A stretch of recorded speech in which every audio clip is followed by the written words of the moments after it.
Halo guys, ketemu lagi dengan saya Babe Yudi. Kali ini kita akan mereview Honda Beat tahun 2010. Masih bermesin karburator, umur motor sekitar 12 tahun. Ini adalah tangan pertama dari baru, yaitu tahun 2010 pembeliannya. Motor ini cukup mengesankan ya. Jadi karena dirawat dan servis rutin, jadi tetap awet dan tangguh. Kira-kira apa saja kelebihan dan kekurangan dari motor ini? Simak terus video dari saya berikut ini. Oke, pertama kita bahas dari sisi desain. Motor ini cukup bentuknya aerodinamis dan modern, mulai dari depan headlamp yang menyatu dengan lampu sen, masih menggunakan bohlam. Kemudian spakbor yang sudah sedikit aerodinamis, kemudian rem depan cakram, kemudian handle rem belakang ini mempunyai stop connect ya, jadi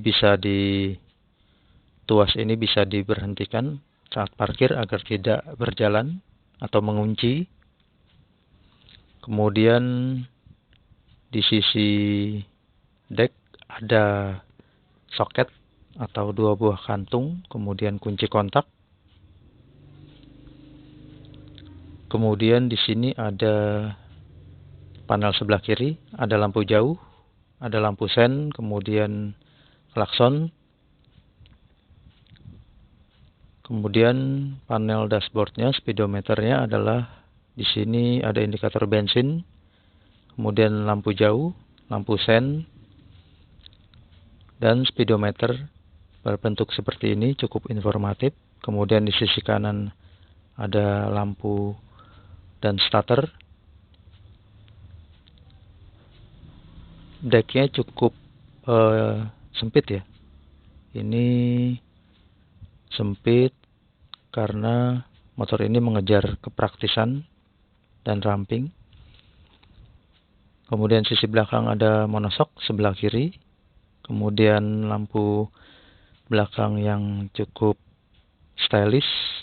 Rem belakang masih menggunakan tromol ya. Kemudian pijakan kaki belakang atau bonceng itu masih menyatu dengan bodi, tidak terpisah. Kemudian di sisi depannya yaitu seperti tadi, bentuknya cukup simple namun aerodinamis. Kemudian di sisi kiri belakang pada spakbor ada pembuka kunci, masih manual ya, untuk membuka bagasi. Ini dia, seperti ini penampakannya. Ini masih ada stiker dari pabrikan, sangat original sekali motor ini. Kemudian di sini ada pelampung bensin ya. Kemudian ini tutup tangki bensin. Ini nomor rangka. Dan ini adalah behel belakang terbuat dari besi dilapis karet. Kemudian kita buka bagasinya. Ukurannya cukup kecil dan sempit. Cuma ini muat untuk satu pasang jas hujan dan toolkit. Di bawahnya ini adalah aki. Jadi bagasinya cukup kecil, namun bisa muat untuk jas hujan dan toolkit. Seperti ini. Sempit namun praktis.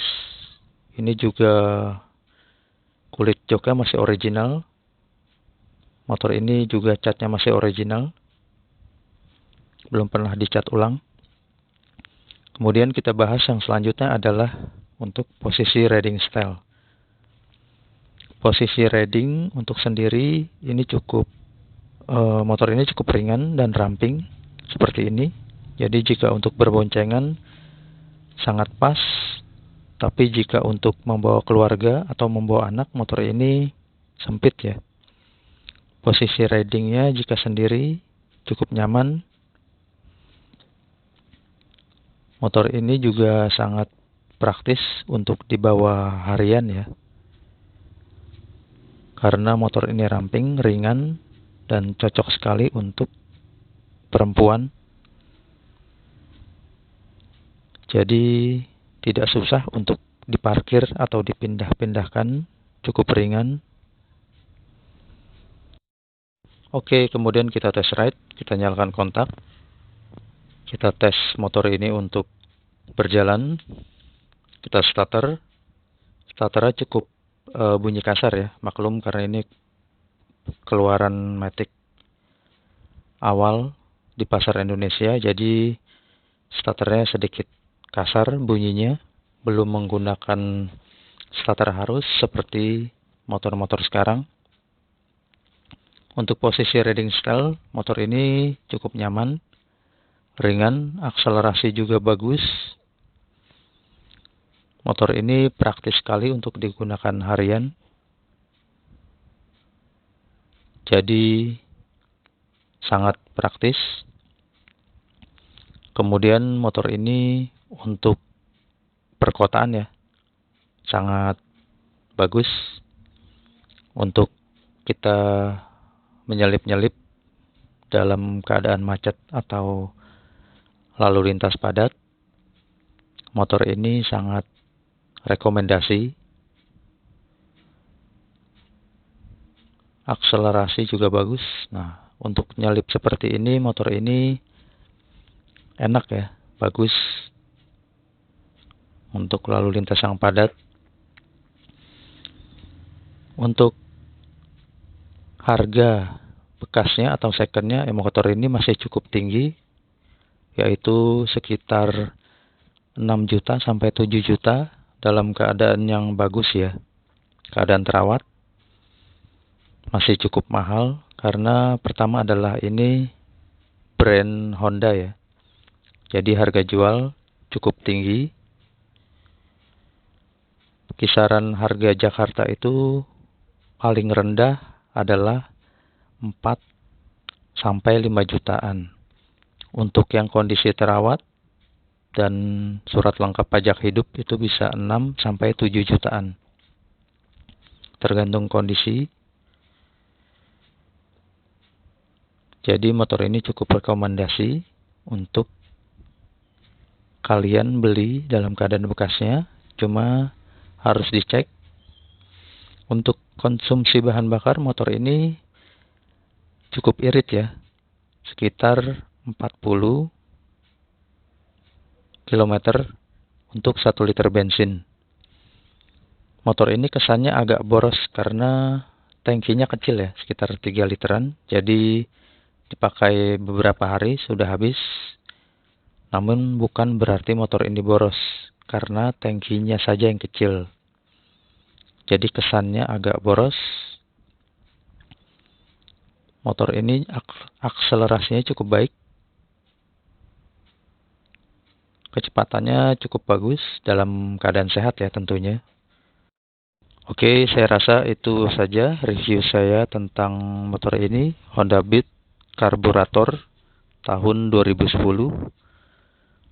Ada plus minusnya, cuma motor ini cukup rekomendasi untuk harian, tentunya dalam keadaan motor yang sehat ya. Jadi cukup rekomendasi. Kemudian untuk ketersediaan spare partnya, motor ini cukup mudah didapat spare partnya dan harga murah.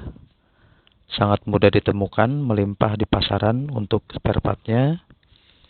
Dan juga harga terjangkau, jadi tidak perlu khawatir untuk spare part atau suku cadang. Bisa didapatkan di mana-mana. Sekian review saya untuk motor ini. Dukung terus channel saya. Jangan lupa like, komen, dan subscribe. Nyalakan lonceng. Dan akhir kata saya ucapkan terima kasih.